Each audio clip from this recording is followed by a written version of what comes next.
Hello everyone. अगर आप अपनी स्पोकन इंग्लिश इम्प्रूव करना चाहते हैं तो ये वीडियो आपके लिए बहुत इम्पोर्टेंट है। तो आज मैं आपके लिए लेकर आया हूँ एक story, the boy and the berries. मैं इस स्टोरी का एक एक वर्ड हिंदी में ट्रांसलेट करूँगा, साथ ही साथ आपको ये टेंसेस का भी बताता जाऊँगा कि कौन सा टेंस यूज़ हुआ है, और स्पोकन इंग्लिश के जो छोटे मोटे रूल्स होते हैं वो भी इसमें अगर आते हैं तो वो भी मैं आपको बताता चलूँगा। तो चलिए स्टोरी को हम स्टार्ट करते हैं without wasting our time. Let's start. Once a boy. Once का मतलब एक बार, अ बॉय सिंगुलर नाउन हमेशा इंडेफिनिट आर्टिकल के साथ लिखे जाते हैं। एक बार एक लड़का was playing, past continuous tense. Past continuous में क्या होता है, वॉज वर्ब के बाद आईएनजी वाली वर्ब लगती है। ये सिंगुलर नाउन है हमारा, इसलिए वॉज लग रहा है। अगर बॉयज़ होता तो वर लग जाता है ना। वॉइस प्ले यानी खेलना, और उसमें आईएनजी लगाए तो खेल रहा। यानी एक बार एक लड़का खेल रहा था नियर। नियर का मतलब होता है पास में, और सम सम मतलब होता है, ये एक डिटर्मिनर है, इसका मतलब होता है कुछ। और हैजेस, ये मीनिंग आपके लिए इम्पॉर्टेंट है। इसमें जो डिफ़िकल्ट वर्ड्स आएंगे वो भी आप नोट डाउन कर सकते हैं। हैजेस, हैजेस का मतलब होता है, इसको हैजेस पढ़ते हैं, याद रखिएगा, डी इसमें साइलेंट होता है। हैजेस, हैजेस का मतलब होता है झाड़ियाँ। यानी एक बार एक लड़का खेल रहा था पास में कुछ झाड़ियों के, ठीक है ना, इस तरह से। लेकिन इसको कंप्लीट सेंटेंस कैसे बनेगा, एक बार एक लड़का कुछ झाड़ियों के पास खेल रहा था। लैडन, लैडन का मतलब होता है लदे हुए, यानी कि भरे हुए, ठीक है। Laden with berries, berries means होते हैं आपके प्लम, यानी कि बेर, है ना। बेरियों से वो झाड़ी पूरी तरह से लदी हुई थी, पूरी तरह से भरी हुई थी वो झाड़ियाँ जहाँ पर वो लड़का खेल रहा था। दैट, दैट अपियर्ड, अपियर का मतलब होता है प्रतीत होना, यानी कि लगना, यानी कि दैट अपियर्ड। ये दैट वर्ड किसके लिए यूज़ हुआ है, ये रिलेटिव प्रोनाउन है, इस बेरीज के लिए यूज़ हुआ है, ठीक है ना। यहाँ पर दैट का मतलब की नहीं है बच्चों, ये एक रिलेटिव प्रोनाउन है, इस जिसका मतलब है जो या जिसने होता है। ये मैंने आपको प्रीवियस वीडियो में भी बता दिया है, ठीक है ना। और इस पर मैंने एक अलग से वीडियो बनाया है, आप देख सकते हैं। जो अपियर्ड यानी कि लग रही थी, कैसी, राइप, राइप यानी होता है पका हुआ, है ना। जो झाड़ियाँ कैसी लग रही थी, पकी हुई, यानी कि जो, सॉरी झाड़ियाँ नहीं, बेरीज, जो झाड़ियाँ थी बेरीज की, यानी कि जो बेरों की जो झाड़ियाँ थी वो पूरी तरह से पकी हुई लग रही थी। यानी जितने भी बेर लगे हुए थे वो सब के सब पके हुए थे, लदी हुई थी, यानी कि बहुत ज़्यादा एक्सेस में थी वहाँ पर, राइट। एंड जूसी, और जूसी यानी होती है रसदार। जूस यानी होता है रस, जूस यानी रसेदार, और वो बहुत रसेदार लग रही थी। हिज माउथ वाटर्ड, याद रखिए वाटर यानी होता है पानी, जल, ठीक है। और जब वो वर्ब के रूप में काम करता है तो याद रखना उसका मतलब होता है पानी देना, याद रखना है ना। जैसे the gardener is watering the plants, ठीक है, माली फूलों को पानी दे रहा है।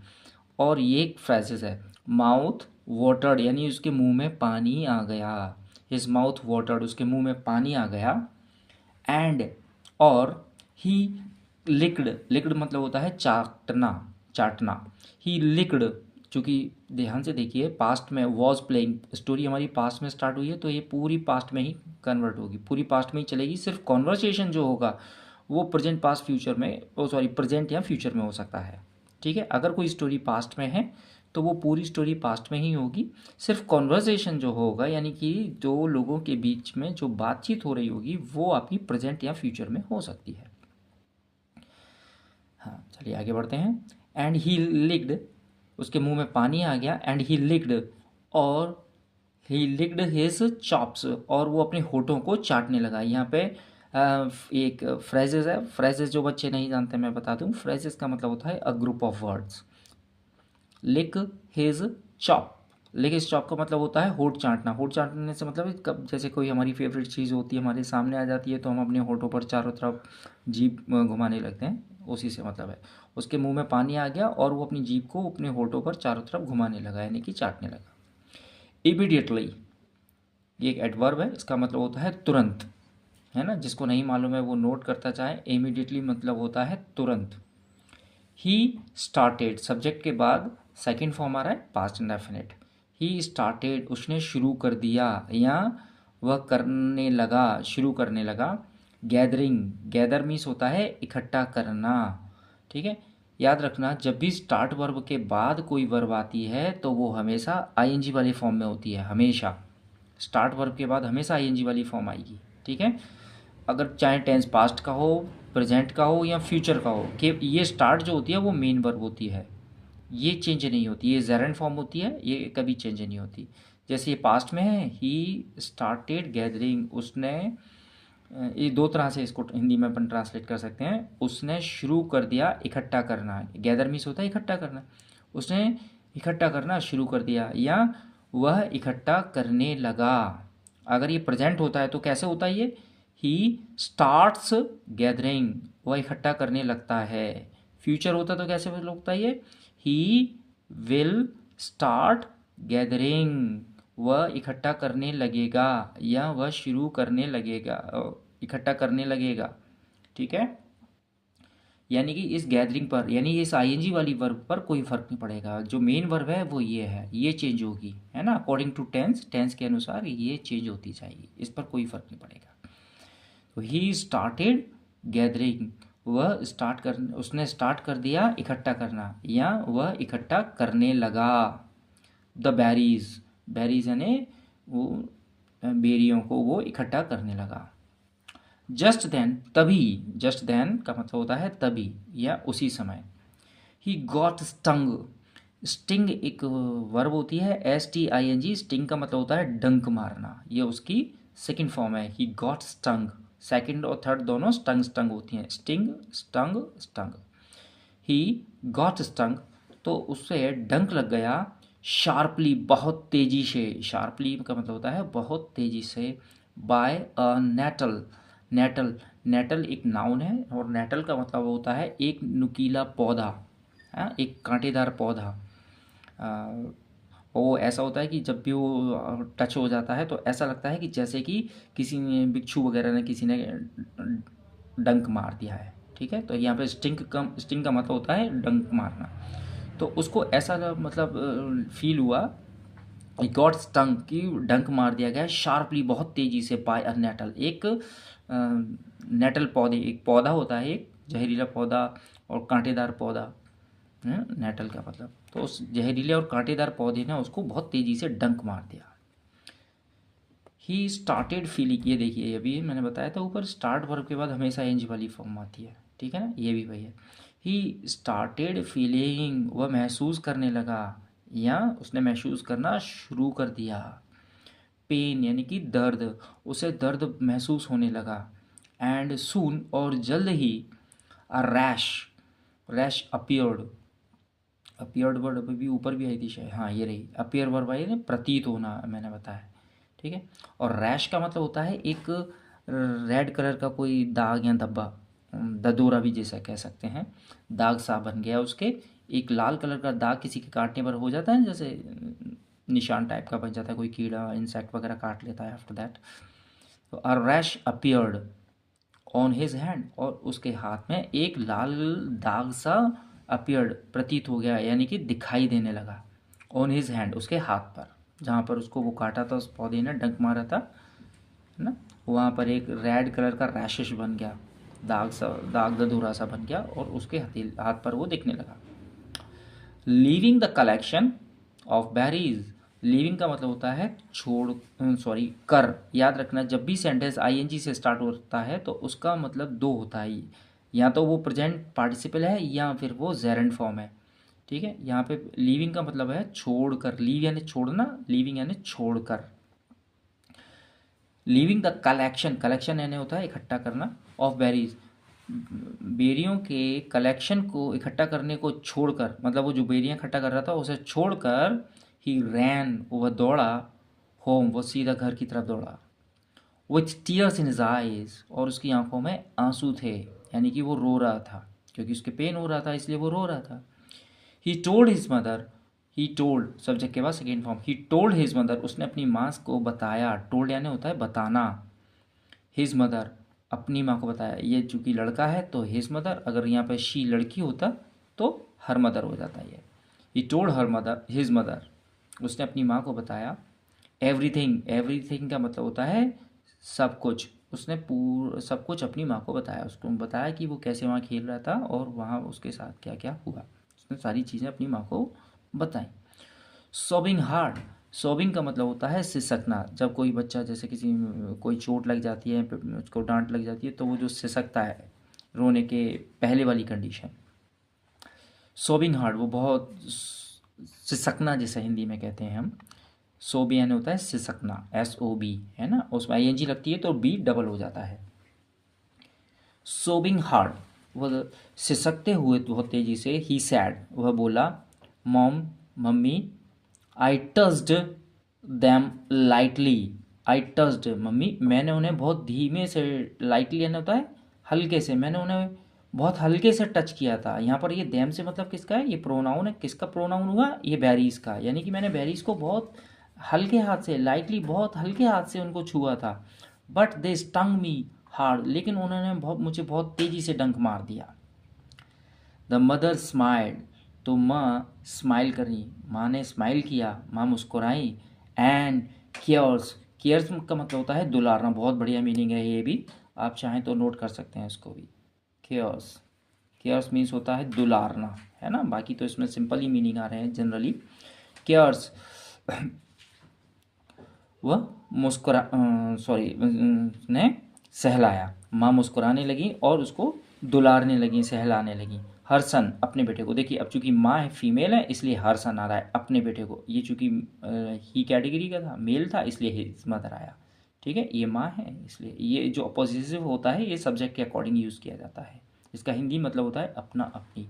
माँ मुस्कुराई और दुलारते हुए, सहलाते हुए अपने पुत्र को जवाब दिया। रिप्लाई मीन्स होता है जवाब देना, रिप्लाइड सेकंड फॉर्म है। माँ अपने बेटे को जवाब दिया। दे स्टंग यू, उन्होंने तुम्हें स्टंग कर लिया, सेकंड फॉर्म है ये, ठीक है ना। अच्छा, अभी थोड़ी देर पहले मैंने बताया था कि sting, sting, stung, stung, second और थर्ड फॉर्म दोनों स्टंग हैं। ये सेकंड फॉर्म है स्टंग। अगर आप मुझे बता सकते हैं कोई कमेंट में तो ये बताइएगा कि ये थर्ड फॉर्म क्यों नहीं हो सकती, है ना, क्योंकि स्टंग सेकंड फॉर्म भी है, स्टंग थर्ड फॉर्म भी है, तो ये थर्ड फॉर्म क्यों नहीं हो सकती, ये सेकंड ही है। इसका आप मुझे कमेंट में जवाब दें। दे स्टंग, आगे बढ़ते हैं अपन। उन्होंने तुम्हें डंक मार दिया, यू, बिकॉज, क्योंकि, यू टच्ड दैम लाइटली, क्योंकि तुमने उन्हें बहुत लाइटली, बहुत हल्के से छुआ था। Had you held them firmly, firmly मतलब होता है ताकत से। याद रखिए ये एक कंडीशनल की क्लॉजेज है, ये बहुत इंपॉर्टेंट चीज़ आ गई है। मैं आपको थोड़ा सा बता दूं यहाँ पर, ये जो सेंटेंस है इसको आप दो तरह से कर सकते हैं। Had you held them firmly, इसका मतलब ये हुआ अगर तुमने उन्हें हेल्ड किया होता, यानी कि पकड़ा होता, हेल्ड एंड होल्ड एंड होता है पकड़ना, थर्ड फॉर्म है हेल्ड।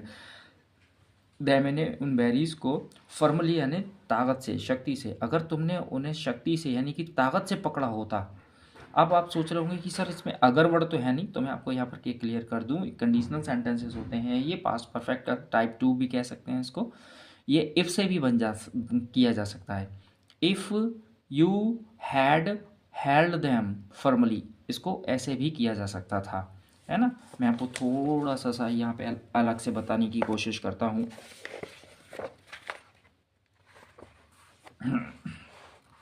जैसे कि ये, if you had held them, और इसके बाद वाली जो क्लॉज होती है ना वो वुड या वुड हैव से बनती है, ठीक है ना। इसके बाद वाली जो क्लॉज होती है वो वुड या वुड हैव से बनती है। ऐसे बता देता हूँ, if you had held them, अगर तुमने उन्हें कस के पकड़ा होता, ये कंडीशनल की एक क्लॉज होती है। ये है आपकी फोर्थ वाली कंडीशंस, ठीक है ना। इस पर मैंने एक अलग से वीडियो बनाया है कंडीशनल सेंटेंसेस के नाम से, आप उसमें देख सकते हैं। या तो आप इसको इफ़ से बोल दीजिए, या फिर इसको आप सिंपल सा तरीका, इफ़ को हटाकर हैड को इधर ले आइए, ऐसे भी कर सकते हैं हैड यू हैड देम, ठीक है ना, वही वाली कंडीशन है यहाँ कि हैड यू हैड देम वाली, ठीक है। दोनों ही सही है, दोनों का मतलब होता है अगर, ठीक है ना, अगर से इसका सेंटेंस लिया जाता है। हैड यू हैड देम, ठीक है, अगर तुमने उन्हें कस के पकड़ा होता, फर्मली यानी कि शक्ति से पकड़ा होता, कस के पकड़ा होता, दे वुड नॉट हैव, ये देखिए मैंने कहा ना दूसरी वाली clause would have generally would have से बनती है, कभी कभी वुड से भी बन जाती हैं, ठीक है। बस फर्क इतना है, वुड होता तो फर्स्ट फॉर्म होती, वुड हैव होगा तो थर्ड फॉर्म बनेगी। Would not have hurt you, अगर तुमने उन्हें कस के पकड़ा होता तो वे तुम्हें नुकसान नहीं पहुंचा पाती, ठीक है। हर्ट यानी होता है नुकसान पहुंचाना, ये बहुत इंपॉर्टेंट है, इसको आप मेरे कंडीशनल सेंटेंस का एक वीडियो है उसमें आप देख सकते हैं, उसमें आपको डिटेल्स में समझ में आ जाएगा, ठीक है ना। जैसे इसमें इस तरह के सेंटेंस बनते हैं, अगर तुमने मेरी हेल्प की होती तो मैंने भी तुम्हारी हेल्प की होती, if you had helped me I also would have helped you, अगर कल सचिन अच्छा खेला होता तो इंडिया मैच जीत गई होती, if Sachin had played well yesterday India would have won the match, ठीक है। इस तरह के सेंटेंस बता, या तो इसको इफ से कर दीजिए या इफ को हटा दीजिए, हैड को सब्जेक्ट से पहले लिख दीजिए, ठीक है ना। इफ सचिन हैड प्लेड या हैड सचिन प्लेड, ऐसे दोनों में से कोई सा भी कर सकते हैं। चलिए आगे बढ़ते हैं। Formally they wouldn't have hurt you, you can't get anything, तुम्हें कुछ भी नहीं मिल सकता है, यू कांट गेट यानी प्राप्त करना, एनीथिंग यानी कुछ भी, आपको कुछ भी नहीं मिल सकता है। याद रखिए यहाँ पे हम समथिंग नहीं कर सकते हैं क्योंकि सेंटेंस नेगेटिव है, समथिंग का यूज़ नेगेटिव सेंटेंस में यूज़ नहीं होता है, ठीक है। यू कांट गेट एनीथिंग, तुम्हें कुछ भी नहीं मिल सकता है, तुम कुछ भी प्राप्त नहीं कर सकते हो, विदाउट, विदाउट का मतलब होता है के बिना, विदाउट फेसिंग, फेसिंग यानी सामना करना, डेंजर्स यानी खतरे, जब तक आप किसी मतलब आपको जीवन में कुछ भी नहीं मिल सकता है जब तक आप खतरों का सामना नहीं करते हैं। एवरी रोज़, रोज़ यानी होता है गुलाब का फूल, हर गुलाब का फूल हैज़ सम थ्रोन्स, बहुत बढ़िया मीनिंग। थ्रोन्स का मतलब होता है बच्चों कांटे, ठीक है। हर गुलाब का फूल जो होता है उसमें सम थ्रोन्स, कुछ कांटे होते हैं। सम एक डिटर्मिनर है जिसका मतलब होता है कुछ, और इसके बाद हमेशा प्लूरल नाउन आता है। सम के बाद या तो प्लूरल नाउन आएगा या अनकाउंटेबल नाउन आएगा, कभी सिंगुलर नाउन नहीं आएगा। यानी कि मैं आपको एग्जांपल से बताऊं, जैसे सम का मतलब होता है कुछ, है ना। सम बॉय कभी नहीं होगा, सम गर्ल कभी नहीं होगा, सम बुक कभी नहीं होगा, ये हमेशा प्लूरल में होंगे। सम बुक्स, सम बॉयज़, सम गर्ल्स हमेशा प्लूरल होंगे, या फिर अनकाउंटेबल नाउन होगा, सम वाटर, सम टी, ठीक है, इस तरह से। तो सम थ्रोन्स यानी कि कुछ कांटे, यानी एवरी रोज़ हर गुलाब के फूल में होते हैं, ये पोजीशन बताने वाले हैज़ है, हैज़ का मतलब होता है पास, ठीक है। एवरी रोज़ हैज़, हर गुलाब के फूल के पास कांटे होते हैं, यानी हर गुलाब के फूल में कांटे होते हैं। ये जब किसी पर कोई चीज़ होती है, अधिकार होता है, पोजीशन बताने वाला हैज़ है। जैसे मेरे पास एक कार है, आई हैव अ कार, उसके पास एक कार है, ही हैज़ अ कार, ठीक है, इस तरह के। उसी तरह से रोज़ के पास कुछ कांटे होते हैं, हर रोज़ के पास, हर गुलाब के पास कुछ कांटे होते हैं। टू प्रोटेक्ट इट, प्रोटेक्ट यानी होता है सुरक्षा प्रदान करना, है ना, रक्षा करना, सुरक्षा प्रदान करना। इट का मतलब होता है इसे, ये रोज़ के लिए यूज़ हुआ है, ये इसका नाउन है, इसका प्रोनाउन है, ठीक है।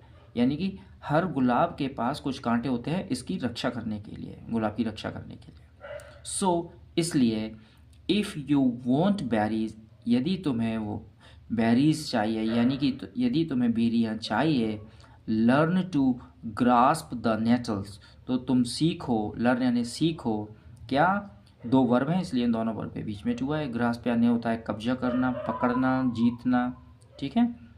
ग्रास्प द नेटल्स, तो तुम उस कांटेदार पौधे को, उस पर जीतना, उसको पकड़ना, कस के पकड़ना, ग्रास्प करना सीखो, ठीक है। तो ये हमारी स्टोरी हो गई, इसका मोरल भी देख लेते हैं हम। नेवर लूज, ये नेवर से स्टार्ट हो रहा है, ठीक है ना, तो ये इम्पेरेटिव सेंटेंस है, इसका हिंदी मतलब हमेशा ओ निकलता है। नेवर लूज हार्ट, अपना दिल कभी मत हारो, इन एडवर्स, एडवर्स यानी होती है विपरीत परिस्थितियाँ, सर्कमस्टेंसेस यानी परिस्थितियाँ, एडवर्स यानी विपरीत, विपरीत परिस्थितियों में अपना दिल कभी मत हारो। यहाँ पर दिल से मतलब है हिम्मत। विपरीत परिस्थितियों में कभी भी हिम्मत मत हारो, याद रखना। ये इम्पेरेटिव सेंटेंस है ना। नेवर, ऑलवेज, डोंट, वर्ब की फर्स्ट फॉर्म लेट, इससे जो भी सेंटेंस स्टार्ट होते हैं ये इम्पेरेटिव सेंटेंस होते हैं और इसका हिंदी मतलब होता है ओ। ठीक है, आई होप कि यहाँ तक ये वीडियो आपको अच्छे से समझ में आई होगी। आज इस स्टोरी के माध्यम से हमने कुछ नए वर्ड्स भी सीखे और कुछ नए सेंटेंसेस भी आए। और आप कोशिश कीजिएगा इन वर्ड्स को अपनी कॉन्वर्सेशन में यूज़ करने की ज़रूर प्रैक्टिस करें। अगर आपको वीडियो हेल्पफुल लगी हो तो कमेंट में ज़रूर बताएं और चैनल को ज़रूर सब्सक्राइब करें। Thank you for watching. मिलते हैं नेक्स्ट वीडियो में। जय हिंद, जय भारत।